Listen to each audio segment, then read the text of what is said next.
presenze. Sfortunatamente i presidi in carica non sono presenti per varie ragioni e quindi mi ritrovo io a dover consegnare, è un piacere ovviamente, l'attestato di miglior allievo per la scuola di Roma.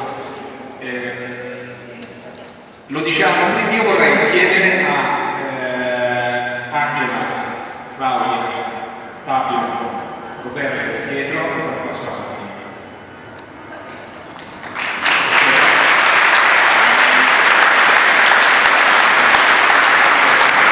E tengo a dire che mi è piaciuto parecchio, nel senso che ho potuto arbitrare alcuno di voi, cioè Roberto, gli altri in qualche modo illuministi, ma tutti mi hanno molto parlato bene di tutti voi.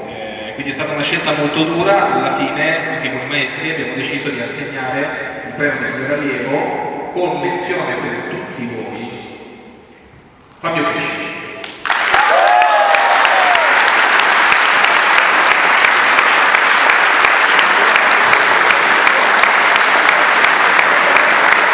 Fabio.